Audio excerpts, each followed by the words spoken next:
In this chapter, we are going to be looking at preventing injuries through fitness training. So, the basics of fitness. Fitness is the foundation of performance and injury prevention. It includes flexibility, muscle strength, muscle endurance, muscle power, and cardiorespiratory endurance. When an individual's fitness is improved, their muscles are more resistant to fatigue and stress.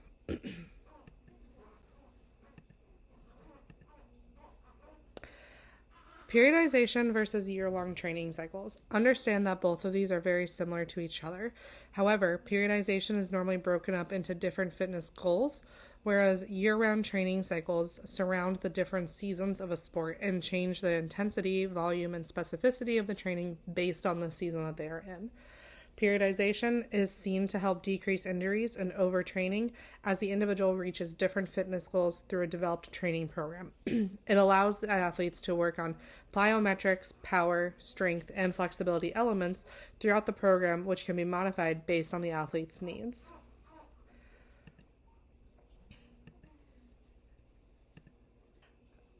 There are a few types of phases within periodization. The transition period is dedicated to complete restoration of the team and athletes, both from a physical and mental standpoint.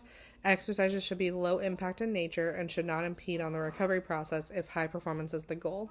The main goal is to withdraw physical and mental stress and pressure that accumulated from hard training and competition in order to avoid overtraining and burnout. This is the time right after season where I typically tell my athletes to not touch a ball for 2 weeks, but still be active. Try other types of exercise or sports and relax from not having a strict schedule.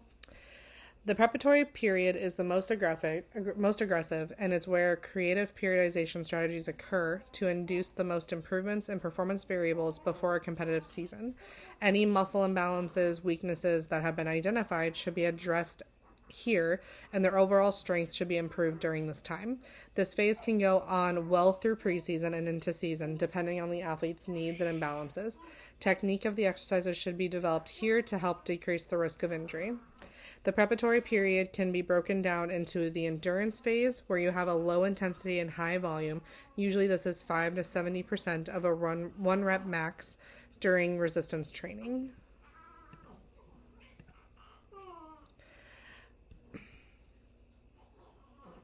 The strength phase of the preparatory period is where these weaknesses should be addressed that was mentioned prior, and the intensity and volume both increase. The power phase is the opposite of the endurance phase. You have high intensity, low volume, and usually uses loads about 75 to 80% of a one rep max for conditioning. Right after the preparatory period, there is normally a small transition stage where the volume load of training begins to decrease as the season nears. This is an attempt to reduce training fatigue. And then they go straight into a competition period. This period is dedicated to maintaining those specific performance variables. Examples are strength and anaerobic conditioning, in order to attenuate any detraining effects an athlete may experience. Understand that a coach or strength coach need to know how many endurance-based, strength-based, or power-based training sessions are needed to maintain fitness levels while also competing in games and tournaments. They must also consider the different positions and the physical output they endure. For example, a goalie does not utilize the same energy systems as a forward in soccer.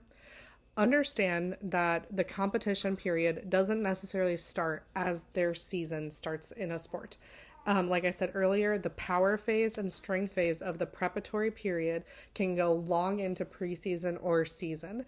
An athlete needs to have great technique and less muscle imbalance before they enter the competition period, which means that they might not be in the competition period as for the duration of their competitive season. All right. This slide lists many of the foundations of training. Most are self-explanatory. However, I want to dive deeper into the concept of progressive overload and the SAID principle. This principle is known as the specific adaptation to imposed demands principle. It is also known as the principle of specificity. In short, it states that the body will adapt to the specific demands that are placed on it, meaning that the body will adapt to the movement patterns and the acute variables that are used consistently. Acute variables meaning sets, reps, tempo, frequency, etc. There are three different specificities to keep in mind when setting up a program. Mechanical specificity, referring to the weight placed on the body and the specific movements performed to produce a specific muscular adaptation. An example would be high repetition and low weight movements, which produce muscular endurance, or low repetition and heavy weight movements, which produce muscular strength. Neuromuscular specificity refers to the speed of the muscle contraction and exercise to produce stability, strength, and power adaptations. To develop stability, you can choose an unstable but controlled exercise at a slow tempo. To develop strength, the exercise should be stable with a heavier load and moderate tempo. Metabolic specificity, which is referring to the energy demands that are placed on the body.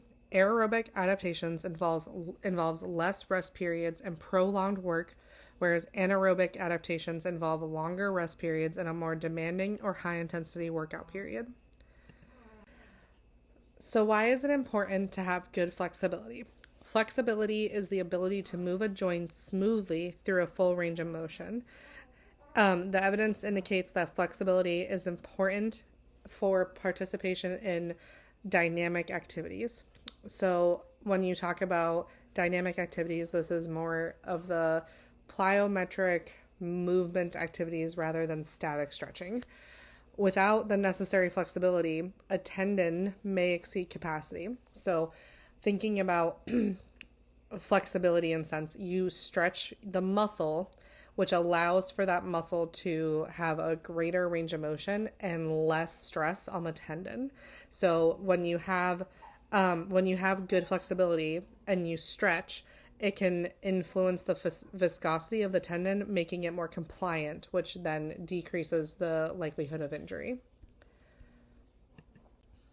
All right, so some factors that limit flexibility is bony structures, excessive fat, skin, muscle and tendon lengths, tissue elasticity, and scarring and contracture. All of these can limit the ability to be flexible. And understand that these differ with each joint. They are not bilaterally the same.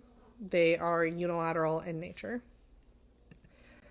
So range of motion. You have active and passive range of motion. So active range of motion is dynamic flexibility. So it's when you are moving a joint without resistance yourself. And then passive range of motion or static flexibility is when you go through a stretch of a joint with another person. So you'll notice that if you stretch your hamstrings, you don't get as much range of motion as if you were relaxed and someone was stretching your hamstrings passively. All right, agonist versus antagonist muscles. These muscles are muscles or muscle groups that work opposite of each other. So understanding that as one muscle contracts into a movement, another muscle is stretched into that movement. So these muscles work together to produce smooth movement of the body or that joint. The agonist is the muscle that contracts to produce the movement, and the antagonist is the muscle that is stretched. So in this slide, we talk about the quadriceps. So your quads on the front of your thigh will extend your knee if it's contracted. Whereas while this motion is occurring, your hamstrings on the back of the thigh are stretched into the extension. So in this case, the quadriceps would be an agonist and the hamstrings would be an antagonist. Now, this is switched, it is reversed when you talk about a leg curl. So as the hamstrings contract and bring your leg into a curl, the quadriceps are then stretched into that flexion. And so then in that case, the hamstring would be the agonist and the quads would be the antagonist. So, other agonist and antagonist muscle pairs, that includes your biceps and your triceps, your flexor digitorum and our superficialis, and the profundus or extensor digitorum working together at the wrist, your gastrocnemius and your tib anterior in the lower leg, and then your glutes and your hip flexors. All right, different stretching techniques. So ballistic stretching is common in sports to help increase jump momentum. It's a bouncing movement in which repetitive contractions of the agonist work to stretch the antagonist. You will see this in basketball, volleyball, track and field, especially for hurdlers. It is effective in improving your flexibility. However, you're more likely to risk injury, especially if you do it too fast or too quick. So increased motion is achieved through a series of jerks on the resistant tissue. However, you also have a greater chance of soreness. Static stretching is your passive stretch. So due to the prolonged time that the muscle sits in a stretch position, some research indicates that static stretching prior to exercise should be avoided. When the muscle is elongated over a long period of time and then immediately having a force applied to them can make the muscle more prone to injury. So there is a time and place for static stretching, normally during a cool down following activity. Another form of stretching is called proprioceptive neuromuscular facilitation, or PNF. And so this is a technique that involves a combination of alternating contractions and relaxations of both the agonist and antagonist muscles. There are different types of PNF that you can perform, and we're going to walk through each of those. So the first one is a slow reversal, hold, relax of the hamstrings. So for instance, for the hamstrings, what you would do is the athlete would be lying on the table, and then you actively bring their leg into hip flexion. So this is the slow reversal. So we are actively, slowly bringing their leg into hip flexion and then reversing the contraction. So they're performing an isometric contraction of the hamstrings, which is where they push into the provider's hand, trying to bring their leg down.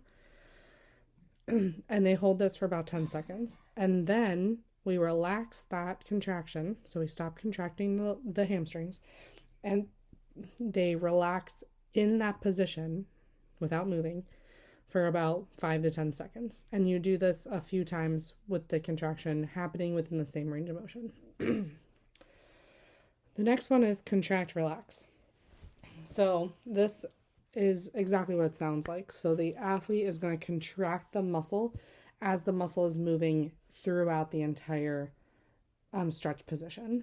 And so that's the contracting, and then they relax back down, and you do that a few times.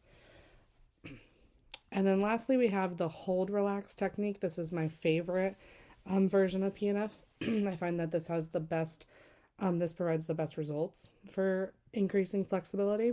So hold relax. What you would do is you bring the athlete, the joint, so we can stay with the hamstrings and the hip. So you would bring the leg into almost end range. You don't want it to be at end range, but close to it. And then you perform an isometric contraction. So the provider's holding the leg and they will actively try to push you down. And they hold that contraction for 10 seconds. And then they relax their hamstrings, so they're not contracting anymore. And the provider would push them into a farther range of motion, getting a further stretch. And you do this about 3 or 4 times. And every time you do it, they can get a little bit farther in that passive range of motion.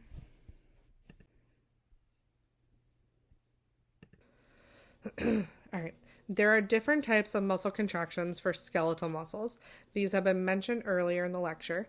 You have isometric contractions, which is when the muscle fires against a force, but there is no movement. The joint is static with no lengthening or shortening of the muscle fibers. This contraction is especially important in the first phase of rehab after an injury. For example, an athlete can sustain an ankle sprain and comes in for rehab. To help develop strength when the joint is still swollen or bruised, you can perform isometric ankle plantar flexion, which is like when you almost like you're pressing on a gas pedal. So they press their foot into the provider's hand, and the provider meets the foot with the same amount of force, allowing for a contraction of that muscle that is controlled and doesn't push into a range of motion. Isotonic contractions can be broken down into 2, concentric and eccentric contractions. Concentric contractions is what most people think of when performing a muscle contraction. Performing a leg curl is a concentric contraction of the hamstrings. They start in a stretch position, and then the muscle is shortened as it contracts through the curl against resistance. Eccentric is the opposite. When the muscle contracts, it is lengthening rather than shortening. and that's because the load is greater than the force being produced by the muscle. With the same muscle group, to perform this exercise eccentrically, so a hamstring, a leg curl.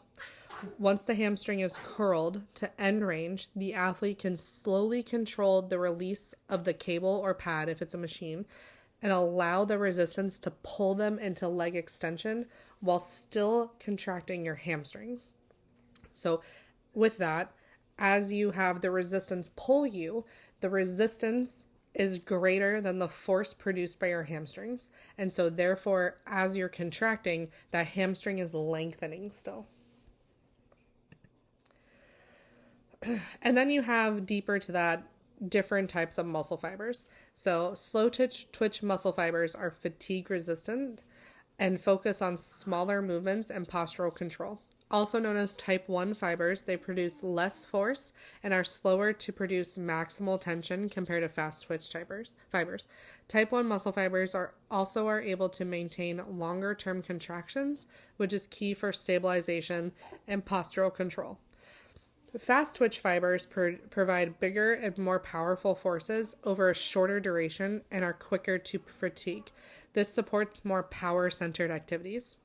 Skeletal muscles contain both types of fibers. However, the ratio can differ depending on the muscle function, age, training, etc.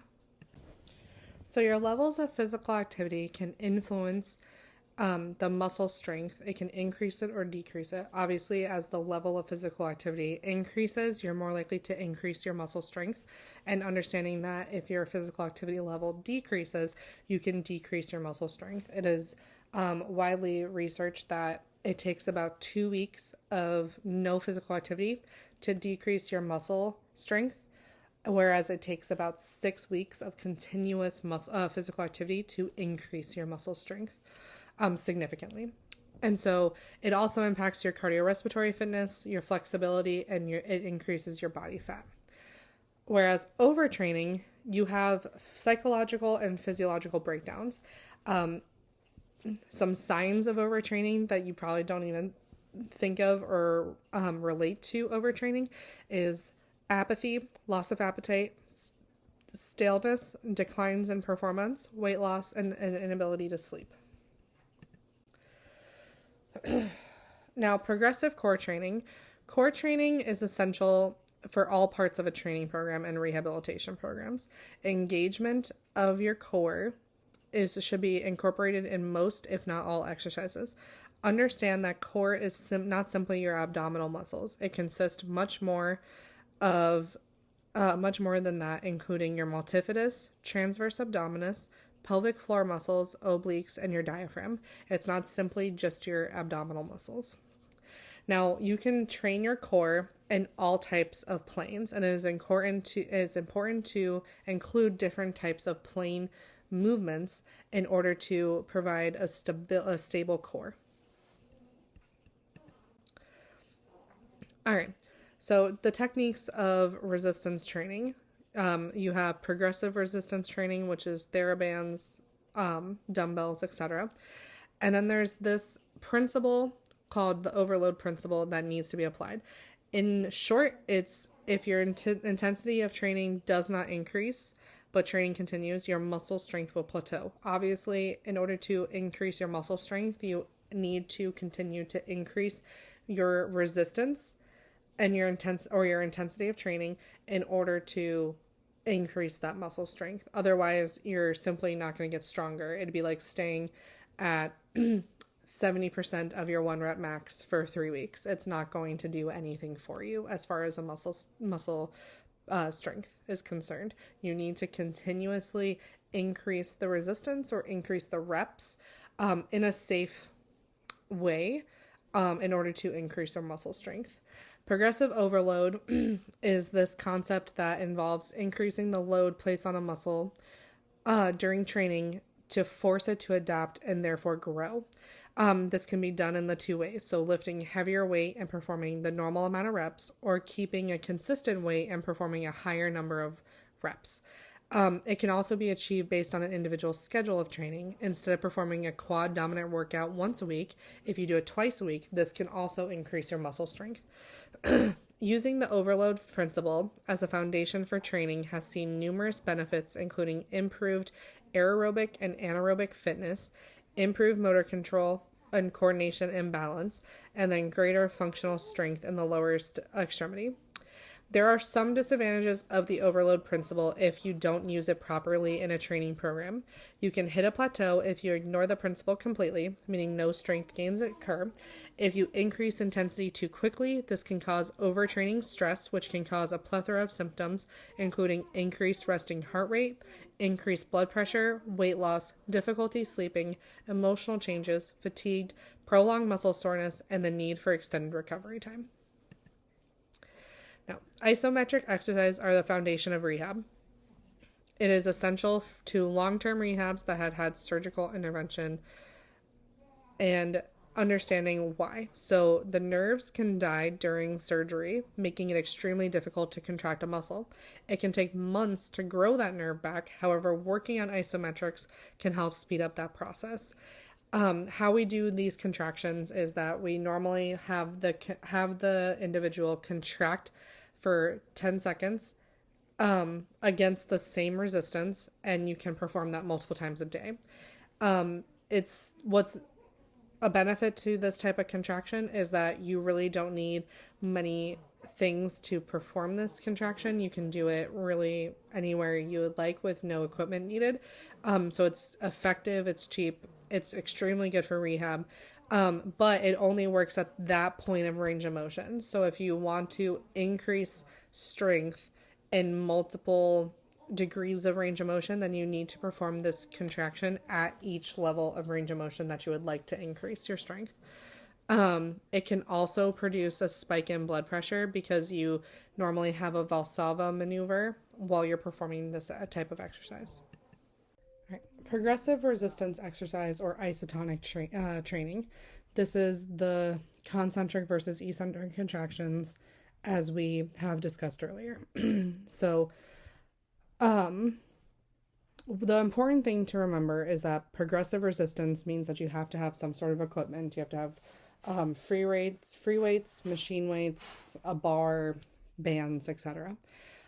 Sometimes you might need a spotter in order to prevent injury, or even like someone to check your technique to make sure that your form is correct.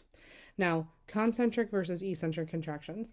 Obviously, you can gain muscle strength with concentric contractions. That's what most people perform when working out. However, understand that there's always a concentric and eccentric part of a movement. So, for instance, when you are squatting, concentric contraction would happen in the hamstrings as you go down, because as you are lowering into the squat, you're basically performing a leg curl because you're bending at the knees, and which is shortening that hamstring muscle. The eccentric contraction at the same time is happening in the quads, because in theory we should be contracting every muscle in the lower body to perform a squat, but you are contracting your quads as they're being stretched into knee flexion. And so that would be the eccentric part of it. And then they switch as you go up. And so what's important about this is that you should have a similar tempo going down and up if you're just trying to do a lower leg or lower extremity workout.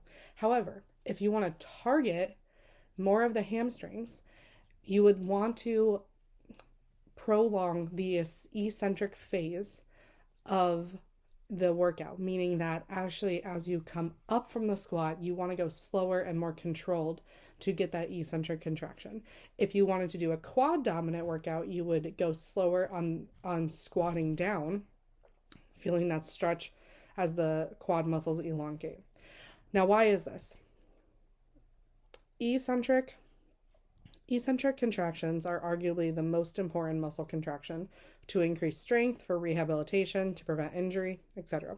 So as your muscles get bigger, their fibers split into a greater number of sarcomeres, which increases the total strength of the muscle.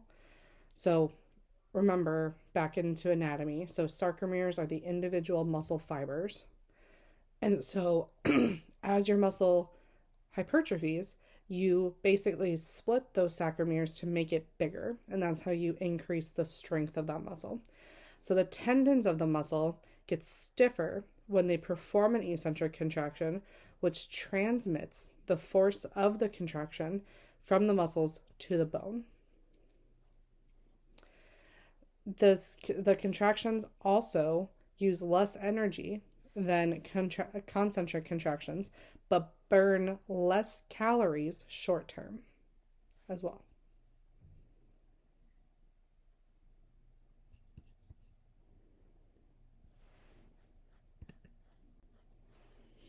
All right. Open versus closed kinetic chain exercises. So, open kinetic chain. So, kinetic chain refers to how energy is transmitted up and down the body. So, it's a concept for athletic training and physical therapists to understand that muscles work in conjunction with each other. And so, when you have an ankle injury, you need to strengthen above that and above the above joint, which is the knee. With the case of a knee injury, you want to do above and below. So that means that you want to strengthen the hip as well as the ankle as well, because they all work together to produce a motion. And you'll find that if you don't strengthen, for instance, if you have an ankle injury and you don't strengthen the hip or the knee while performing ankle rehab, you'll find that you actually get injuries, so like in those joints, that are caused by the sole ankle strengthening without basically providing a muscle imbalance with the knee and the hip. So that's what kinetic chain means. So there's open versus closed, and this is when the open kinetic chain exercise is when your foot or hand are not in contact with the ground or a supporting surface. So it's an open kinetic chain, meaning that there's no stable position. Closed means that the foot or hand are weight bearing. And so this is more functional for people, which is why you might prefer a squat over the leg curl machines and the leg extension machines. So they're just more functional. So we have some examples of open and closed kinetic chain exercises. Chest flies using dumbbells is open because there's no contact of the hands with a stable surface. If you use the dumbbells, it's just the contact from your hand is with the dumbbells. If you use a machine, it's with the arms that are actively moving. Push-ups, on the other hand, are closed. Your hand is in contact with the ground or with an elevated surface or an inclined surface. Bicep curls would be open. Again, most free weight exercises are open. But then tricep dips can be closed because you're stable against whether it's a bench or however you want to do it. You have a stable surface with your hands as you perform the dip. Lower extremity, you have squats and lunges, which are closed because your feet stay in contact with the floor. Leg curls, I've already mentioned, are open, and same with leg extensions, they're open. So most free weights and machine exercises are open kinetic chain, except for any sort of dumbbell workout that is for lower extremity. So obviously, like you would have a dumbbell, you could have a free weight in your hands as you perform a lunge. That's still a closed kinetic chain because your legs are what you're working, and that's in contact, your feet are in contact with the ground. All right, isokinetic training. So this training is a contraction at a constant velocity. And so you need a special machine to do this. This is called a dynamometer. I'm going to butcher that word, sorry. And so what happens is that you could be sitting in the chair. Most of the time this is done for an ACL. So it's with your knee, for instance. And what it does is that it provides resistance constantly throughout the full range of motion. So in other words, you would have resistance, the same resistance as you extend the leg and as you curl the leg, and you're trying to do as many of them within a specific time. And so it creates different levels of resistance, allowing your movement to be at a constant speed, regardless of how much force is applied to it. And so it's used for a variety of conditions outside of athletics. It's used for stroke patients, obesity, osteoarthritis, or in this case, like a muscle injury can also be useful for it. But you don't really see it as much anymore. You have to have the specific machine. Most of the time, you see that in physical therapy offices. They used to incorporate it in ACL testing, but they find that functional testing is more useful than isokinetic testing. All right, circuit training. This combines endurance training, strength training, and high intensity aerobics. So circuits can last between 15 to 60 minutes. It can induce the same anabolic signaling and maximal muscle fiber recruitment compared to conventional resistance training. However, it has a decreased risk of injury as it doesn't require heavy weight. And so circuit training can have more benefit than conventional resistance training. What I also like about it is that it is designed to reach different goals. So most traditional or conventional resistance training is used for one goal, and that's increasing muscle strength. However, in a circuit training, you can actually hit a couple of other goals, including flexibility, calisthenics, and aerobic exercise. All right, plyometric training. So this involves a rapid stretch, eccentric contraction followed by a rapid concentric contraction to create a forceful explosive movement. So this is your box jumps, bounding, medicine ball throws, agility ladder drills, basically anything that requires you to either jump or produce a dynamic movement throughout the entire body. It is a very technical training. You need to train and really kind of master the technique before you perform these exercises. It takes a lot of skill to not hurt yourself on a box jump or if you're bounding. Bounding is probably one of the hardest things to perform if you don't do it normally, which it really is only done with a lot of track athletes. You do this with like triple jump, etc. And so it's really easy during these exercises to develop excess muscle soreness because of how extensive the eccentric loading is as well. All right, cardiorespiratory endurance. So this is whole body movements that are performed over an extended period of time. So aerobic exercise is low intensity exercises that can be sustained for a long period of time. This is your swimming, biking, running, etc. Anaerobic exercise are activities where intensities are high and the demand for oxygen is greater than your body's ability to deliver it. And so this is where you see the positive benefits of HIIT training, where you're working your body so much that it's harder to take in oxygen for yourself. Obviously, the cardiorespiratory system involves your heart, lungs, blood vessels, and the blood. The blood carries the oxygen to the muscles. You need oxygen to perform any sort of contraction, even if you are performing a more anaerobic exercise. And so you do get improvements in your endurance because you're targeting those four components of the cardiorespiratory system. Now, this is another thing that normally you don't see as an athletic trainer. You have to go to a special facility for, but this is how you access aerobic capacity. And so it's mostly performed in a lab, and you need a treadmill or a bicycle ergometer, and then you monitor their heart rate and the gas exchange at a particular workflow. That's why they are wearing these masks in that picture. And so you can also kind of calculate a estimate percentage of maximal aerobic capacity based on the heart rate as well.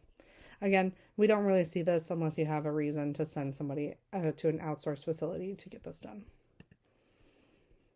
All right, so types of training for cardiorespiratory endurance, we kind of hit this. So continuous cardiorespiratory endurance, it needs to be aerobic in nature, 3 times a week for roughly about 20 minutes. This is basically what you see about recommended time for working out for the sedentary lifestyle. So they recommend 30 minutes a day, 5 days a week, just getting up and moving. So whether that's walking, running, biking, or swimming. Um, Intensity, the way to do the intensity for here is to calculate your target heart rate.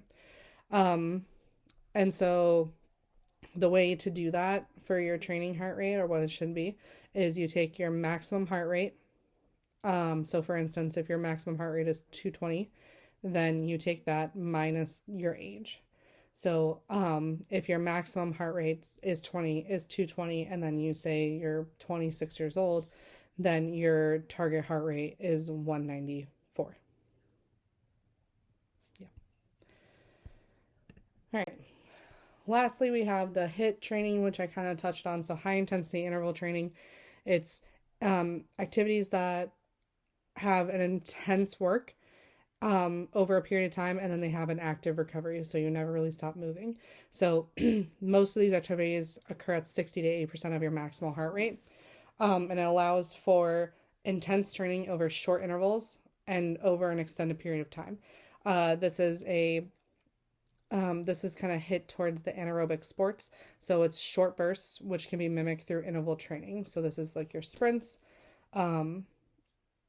etc. So, all right.